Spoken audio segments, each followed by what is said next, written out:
నమస్కారం. Health talks with Vijitha కార్యక్రమానికి స్వాగతం. ప్రస్తుతం మనతో పాటు ఉన్నారు ప్రముఖ ఆయుర్వేద వైద్యులు ప్రొఫెసర్ డాక్టర్ టి వేణుగోపాలరావు గారు. ఇప్పుడు వారితో మాట్లాడి మరిన్ని విషయాలు తెలుసుకుందాం. నమస్తే సార్. నమస్తే అమ్మ. సార్, మనం ఇంతకుముందు కూడా ఒక టాపిక్లో మాట్లాడుకున్నాం. డయాబెటీస్ అంటేనే చాలా కాంప్లికేషన్స్ అని చెప్పి. అందులో కామన్గా వచ్చే కాంప్లికేషన్స్ రెగ్యులర్గా ఇంట్లో పెద్దవాళ్ళు ఉన్నప్పుడు వింటూ ఉంటాము.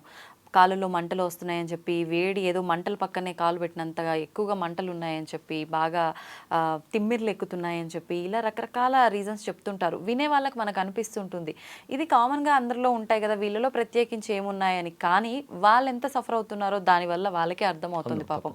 నిజంగా అసలు ఇలాంటి ఒక సమస్య అనేది నిజంగా డయాబెటీస్ వాళ్ళలో ఉంటుందా? దీన్ని మనం అంటే కొంచెం సీరియస్గా తీసుకునే అవకాశం ఉందా? అసలు దీన్ని ప్రత్యేకించి ఒక వ్యాధి అని అనొచ్చు అంటారా? దాని గురించి తెలియజేయండి. తప్పకుండా అమ్మా. ధన్వంతరి నమః. Friends,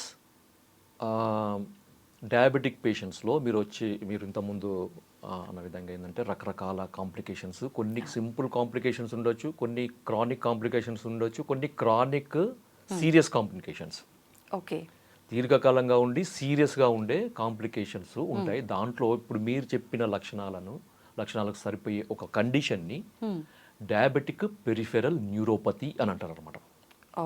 diabetic peripheral neuropathy. దీంట్లో ముఖ్యంగా ఇప్పుడు నేను చెప్పిన ఈ రెండు సిమ్టమ్స్ తో పాటు ఇంకేమైనా సిమ్టమ్స్ ఉంటాయా సార్? ఉంటాయమ్మా. ఎటువంటివి? సో దీంట్లో ముఖ్యంగా డయాబెటిక్ పెరిఫెరల్ న్యూరోపతిలో ఉండే లక్షణాలలో చాలా మందిలో మెజారిటీ వాళ్ళలో కనపడేది ఏంటంటే మంటలు, అరిపాదాలలో మంటలు. సో ఈ మంటల యొక్క తీవ్రత కొంతమందిలో ఎక్కువగా ఉంటుంది, కొంతమందిలో తక్కువ ఉంటుంది. కొంతమందిలో ఒకే రోజులో ఎక్కువ ఉంటుంది, అదే రోజు కొద్దిగా తక్కువ ఉంటుంది. కొంతమందికి డే టైంలో ఎక్కువ ఉంటుంది, కొంతమంది రాత్రిపూట పడుకున్నప్పుడు ఎక్కువగా ఉంటుంది.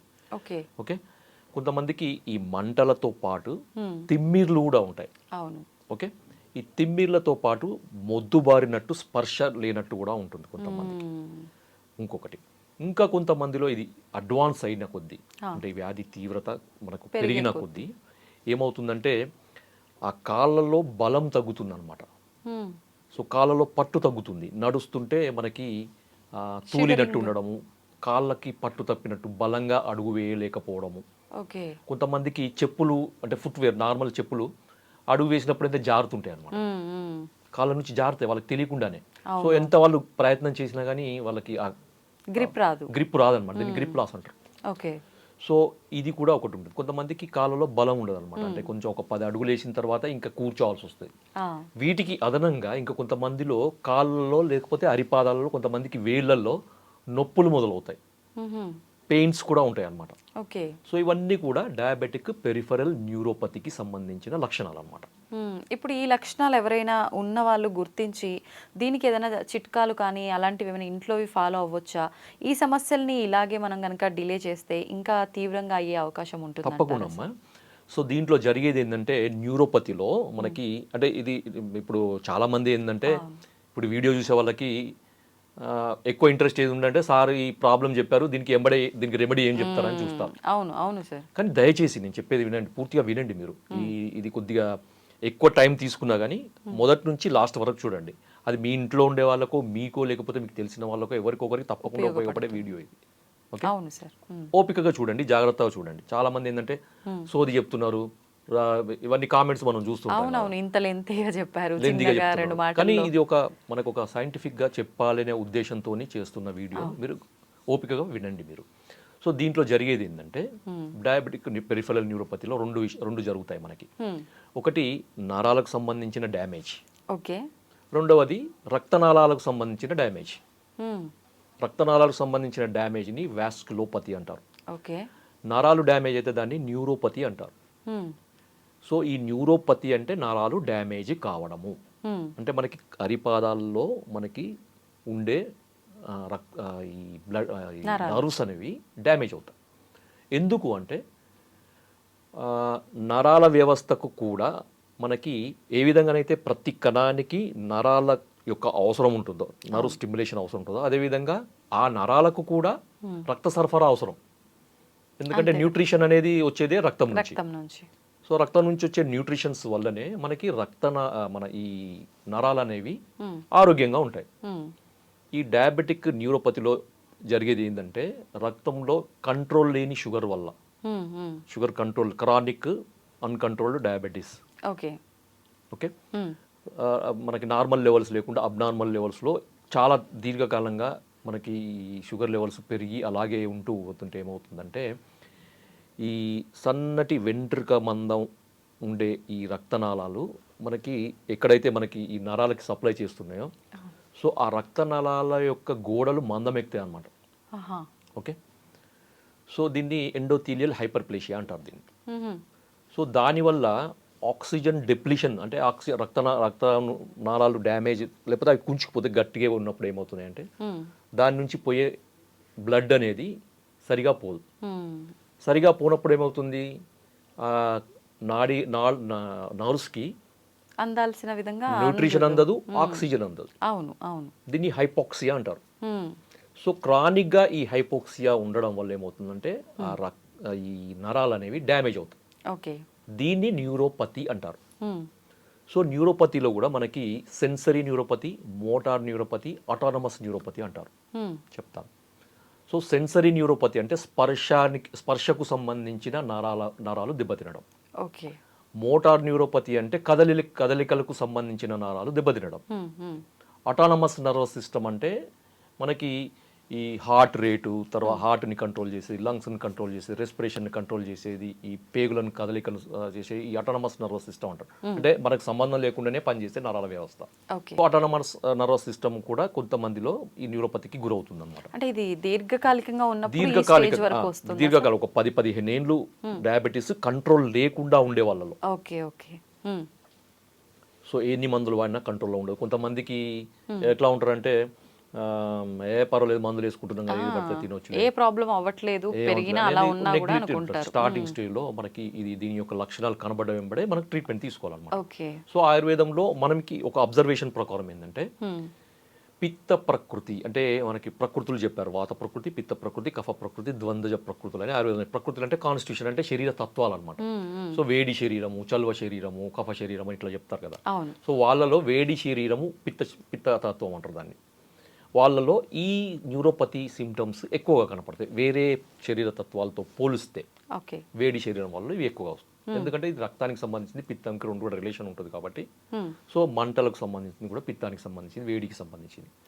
సో పిత్త ప్రకృతి ఉన్న వాళ్ళలో ఇది వచ్చే అవకాశాలు మిగతా వాళ్ళతో పోలిస్తే ఎక్కువగా ఉంటాయి.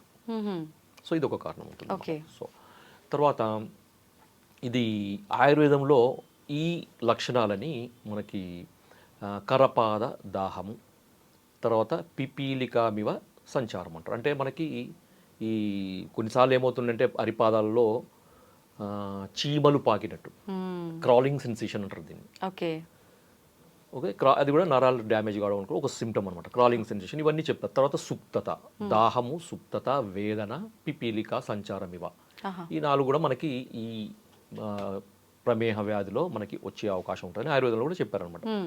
సో ఓవరాల్గా ఇది మనకి ఆయుర్వేదంలో వాత పిత్త దోషాలకు సంబంధించిన ఒక సమస్య. ఓకే. మరి ఇప్పుడు ఈ సమస్య ఉంది అని మీరు చెప్తే తప్ప మాకు తెలియదు. మామూలుగా ఈ సిమ్టమ్స్ అయితే ఉంటాయి, కానీ నార్మల్గా వచ్చే సిమ్టమ్సే కదా, 4 రోజులు అయితే అదే తగ్గిపోతాయి, ఏదో ఫుడ్ అటు ఇటు అవడం వల్ల వచ్చిందేమో, లేదు అని అంటే వయసు పెరిగిపోతుంది, ఇలా ఏదో ఒకటి అనుకుంటారు సార్.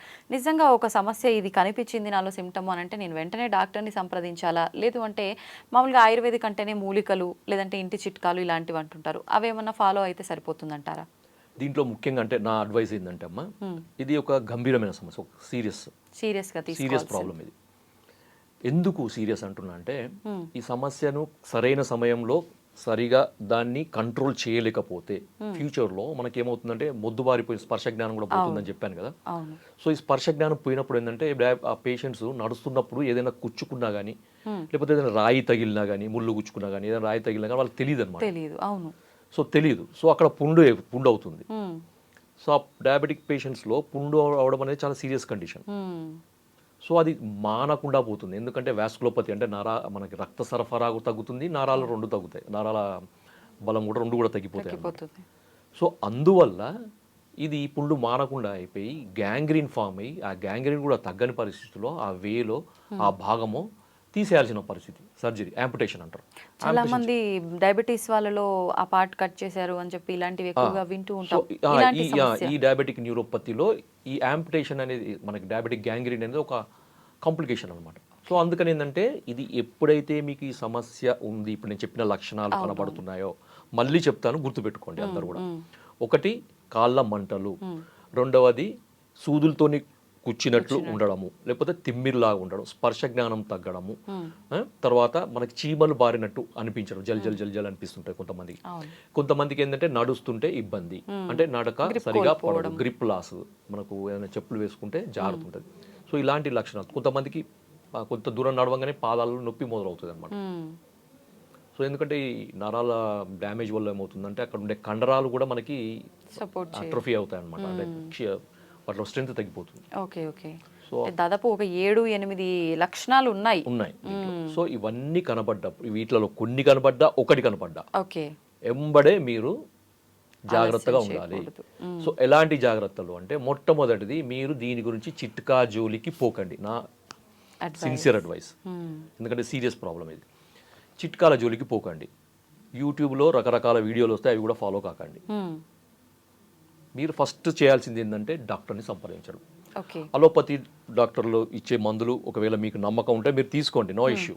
బట్ ఆయుర్వేదంలో దీన్ని కంట్రోల్ చేయడానికి చాలా సమర్థవంతమైన, very effective medicines, successful medicines, treatments ఆయుర్వేదంలో ఉన్నాయి.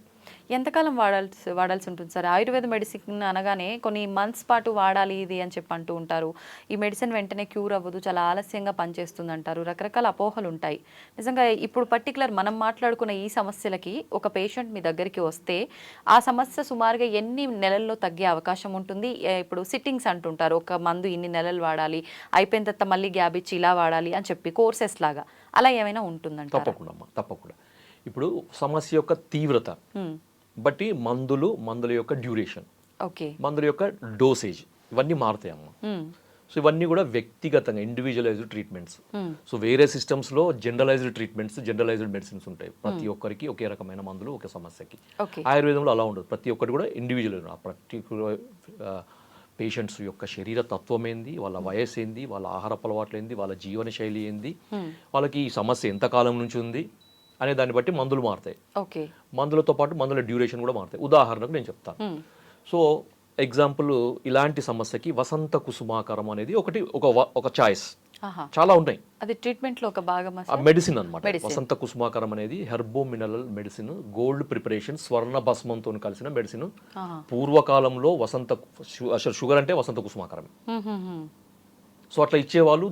దానితో కాంప్లికేషన్స్ ఏమి ఉండేవి కాదు వాళ్ళకు. రాజులు కానీ లేకపోతే వీళ్ళు జమీందారులు, వీళ్ళందరూ ఇంట్లో తయారు చేయించుకునేవాళ్ళు. వీళ్ళు ఆయుర్వేద వైద్యులను పాతకాలంలో పిలిపించుకొని ఇలాంటి మందులు తయారు చేయించుకొని పెట్టుకొని వాళ్ళ కొరకు, వాళ్ళ పరివారం కొరకు, వాళ్ళ చుట్టుపక్కల ఉండే అందరి కొరకు వాళ్ళు తయారు చేయించేది. ముందుగానే వాడితే షుగర్ రాకుండా ఉండడానికి, ప్లస్ వచ్చిన దాన్ని కంట్రోల్ చేయడానికి. ఇది ఒక్కటే వసంత కుసుమార్కనే కాదు, ఇప్పుడు సిద్ధమ్మ కరధ్వజము, తర్వాత వ్యాధిహరణ రసాయనము, ఇలాంటివి చాలా ఉన్నాయి. ఇవన్నీ తయారు చేయించేవాళ్ళు అనమాట. సో అలాంటి వాటిలో మీకు ఇంతకుముందు చెప్పాను కదా, వసంత కుసుమాకరం అనేది ఒక అద్భుతమైన మెడిసిన్ అనమాట. సో ఇది స్టార్టింగ్ స్టేజ్లో, అంటే ఈ ప్రాబ్లం స్టార్ట్ అయ్యి మీరు ముందుగానే కొంచెం జాగ్రత్త పరులు అయితే ముందుగానే గుర్తించి అది కేర్ తీసుకోవాలనుకున్న వాళ్ళకి ఇది ఒక మంచి మందు అన్నమాట. ఒక 3 నెలలు అయింది అనుకోండి. సో వచ్చి 3 నెలలు అయింది, ఈ సమస్యను గుర్తించి 3 నెలలు అయింది. ఆ 3 నెలల లోపు ఉన్న వాళ్ళకి ఇది అద్భుతమైన మెడిసిన్. సో 3 నెలలు వాడితే, అంటే వాళ్ళకి అద్భుతమైన, వాళ్ళకి అనే మాదు, కానీ వాళ్ళు 3 నెలలు మాత్రం వాడితే ఇది సమస్య పూర్తిగా రివర్స్ అవుతుంది, మళ్ళీ బ్యాక్ టు నార్మల్. సో దీంతో ఏమవుతుందంటే షుగర్ వ్యాధికి సంబంధించిన ఇతర రకాల కాంప్లికేషన్స్ కూడా తగ్గుతాయి వసంత కుసుమాకరం. ఇది ఒక్కటేనే కాదు, ఎందుకంటే డయాబెటీస్లో neuropathy, vasculopathy, retinopathy, nephropathy, cardiomyopathy, ఇలాంటి రకరకాల సమస్యలు ఉంటాయి. సో ఈ పతీలను అన్నిటిని కంట్రోల్ చేయగలిగే శక్తి ఉన్నది మనకి వసంత కుసుమాకరం. సో మరి సార్, మరి 3 నెలలు దాటింది, మరి వసంత కుసుమాకరం పని చేయట్లేదు. వసంత కుసుమాకరం తగ్గే వాళ్ళు ఉంటారు, లేదు 3 నెలలు దాటింది, ఇంకా ఏం మందులు వాడాలి? సో దీంట్లో స్వర్ణ భూపతి అని ఇంకొక మెడిసిన్ ఉంటుంది. ఎందుకంటే మనకి దోషాలను బేస్ చేసుకుని కూడా మనం ట్రీట్మెంట్ చేయాలి.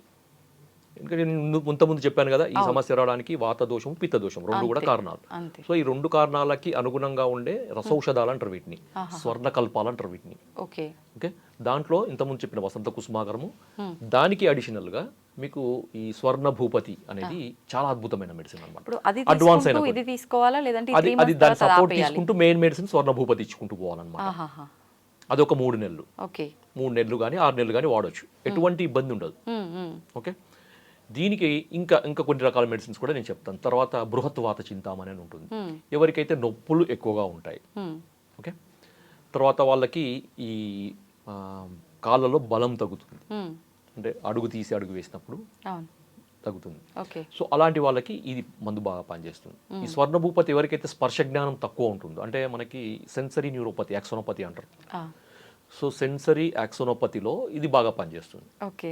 సో కాకపోతే ఏంటంటే దీని యొక్క మోతాదు ఎంత, దీని యొక్క అనుపానం ఏంది, ఎంత కాలం వాడాలి, ఎలా వాడాలి అనేది వైద్యుల సలహా మేరకు మాత్రమే వాడండి. ఏదో నేను ఇప్పుడు నా వీడియో చూసి ఎంబడే షాపు పోయి కొనుక్కొని వచ్చి మీరు వాడకండి. ఓకే, చెప్పేశారు కదా పలానా సార్ చెప్పారు, రాసుకున్నాం పోయి షాపు పోయి. ఎందుకమ్మా అంటే ఇవి రసౌషధాలు, ఇవి మోతాదు చాలా తక్కువ ఉంటుందన్నమాట. అంటే మిల్లీగ్రాములలో, అంటే ఉదాహరణకి గుంజా ప్రమాణం, అంటే గురువింద గింజ ఉంటుంది కదా, అంత మాత్రమే డోసు ఉంటుందన్నమాట దీని యొక్క డోసు. అంత తక్కువ మోతాదులో వాడాల్సిన మందులు ఇవి. సో వాటికి అనుపానం కూడా ఉంటుంది. సో అనుపానం, ఏ అనుపానం వాడాలి, తేనెతో వాడాలా, నెయ్యితో వాడాలా, పిప్పల చూర్ణం వాడాలా, త్రిఫల చూర్ణంతో వాడాలి, మిరియాల పొడితో వాడాలి, ఇంకేదైనా దీంతో వాడాలనేది వైద్యులు అంటే వాళ్ళ కండిషన్ ని బట్టి ఏది అనుపానం అనేది వాళ్ళు చెప్తారు, చేస్తారు. కాబట్టి వైద్యుల సలహా తీసుకోండి, మీరు వాళ్ళ కన్సల్ట్ చేయండి, వాళ్ళకు ఫీజు పే చేయండి. ఏదో ఫోన్లో మనం సార్ చెప్పింది కదా పోయి తెచ్చుకోవడం కాదు, ఇవన్నీ చేస్తుంటారు, అందుకని నేను చెప్తున్నాను ఇవన్నీ. సరే, సో దీంతో పాటు ఇంకా మనకి పైకి రాసుకోవడానికి ఏమైనా మందులు ఉన్నాయా, ఇంకా ఇది ఒక డౌట్ ఉంటుంది చాలా మంది. అవును అవును, ఎక్స్టర్నల్గా, రైట్. అవును. సో దీనికి ఏంటంటే కొన్ని తైలాలు పనిచేస్తాయి. ఓకే, ఎటువంటివి సార్? దాంట్లో బల గుడిచ్యాది తైలం, రెండవది చందనాది తైలం, తర్వాత పిండ తైలం. వీటిలలో మీరు కాంబినేషన్ చేసుకోవచ్చు, ఏదైనా చేసుకోవచ్చు, చేసుకొని మీరు పైకి మసాజ్ చేసుకోవచ్చు. సో దీనికి వైద్యుల సలహా ఏం అవసరం లేదు, నేను డైరెక్ట్ చెప్పేస్తున్నా, మీరు వాడుకోండి. ఓకే, అంటే అది మనం లోపలికి ఇంటేక్ కాదు కాబట్టి పెద్ద ప్రాబ్లం ఏమీ రాదు, నో ఇష్యూ. అది ఒకవేళ వర్క్ చేయకపోయినా ఎఫెక్ట్ అయితే ఉండదు, ఎఫెక్ట్ అంతే, నష్టం చేయదు. అంతే అంతే కదా. అవును, ఇప్పుడు మీరు చెప్పారు పలానా రకాల అని ఒక 3 రకాల మెడిసిన్ గురించి అయితే చెప్పడం జరిగింది. ఇప్పుడు ఈ మెడిసిన్ వాడడం ఒక్కొక్కటి 3 months, మళ్ళీ తర్వాత దాన్ని కంటిన్యూ చేస్తేనే ఇంకోటి 3 months. వీటితో పాటు ఫుడ్ కూడా ఏమైనా బ్యాలెన్స్ చేయాల్సి ఉంటుందంటారా? ఫుడ్ తప్పకుండా బ్యాలెన్స్ చేయాలమ్మా, ఎందుకంటే రెండు విధాలుగా ఫుడ్ కంట్రోల్ చేయాలి. ఒకటేమో మనకి డయాబెటిక్ సంబంధించిన ఫుడ్ కంట్రోల్ చేయడము, తర్వాత మనం రసౌషధాలు తీసుకుంటున్నాము, అంటే మనకి స్వర్ణ కల్పాలు తీసుకుంటున్నాం. అవును. సో అవి తీసుకున్నప్పుడు వాటికి అనుకూలంగా ఉండే ఆహారం కూడా ఉంటుంది. అవి బాగా ఎందుకంటే అవి చాలా కాస్ట్లీ మందులు, అవి చాలా అంటే చాలా కాస్ట్లీ ఉంటాయి. సో అలాంటి కాస్ట్లీ మందులు తీసుకున్నప్పుడు అవి వేగంగా పనిచేస్తాయి. క్షిప్రమారోగ్యదాయిత్వాత్ ఔషధేభ్యో అధికోరస అంటారు అనమాట. అంతే, అల్పమాత్రోపయోగిత్వాత్ అరుచే అప్రసంగత క్షిప్రమారోగ్యదాయిత్వాత్ ఔషధేభ్యో అధికోరస అంటారు. అంటే దీని అర్థం ఏంటంటే స్వల్ప మోతాదులో, అంటే చిన్న మోతాదులో తీసుకున్నప్పటికీ ఎటువంటి టేస్ట్గా, అంటే అరుచి. కొంతమందికి ఆయుర్వేద మందులు రుచి ఉండదు, అంటే టేస్ట్ నచ్చదు, దాని కలర్ నచ్చదు, స్మెల్ నచ్చదు, ఇలాంటివన్నీ ఏమి ఉండవు అనమాట వీటిలో. తర్వాత తీసుకున్నాక కొంతమందికి ఏదో వామిటింగ్ సెన్సేషన్ లాగా అంత కొంతమంది ఇట్లా ముఖమంతా ఇట్లా పెట్టేస్తారు, 36 రకాల జెస్చర్స్ పెడతారు అన్నమాట. సో అలాంటిది ఏమి ఉండదు అనమాట. సో అట్లాంటిది ఏమి ఉండకుండా స్వల్ప మోతాదులో తీసుకున్నప్పటికీ క్షిప్రమారోగ్యదాయిత్వం, అంటే వెంటనే రిజల్ట్ను చూపించేటి ఇంజెక్షన్స్ ఏవైతే మనకు కొన్ని రకాల ఇది పెద్ద టాపిక్ అమ్మ, రసౌషధాలు చాలా పెద్ద టాపిక్, నేను సూక్ష్మంగా చెప్తున్నాను. సో మనకి తొందరగా పనిచేస్తాయి ఇవి రసౌషధాలు. ఇప్పుడు చెప్పిన 3 కాదు, 36 రకాలు ఉన్నాయి. అవన్నీ కూడా మనకి కాంబినేషన్లో ఏ వాళ్ళకి ఉపయోగపడేది మనం చేసుకోవచ్చు.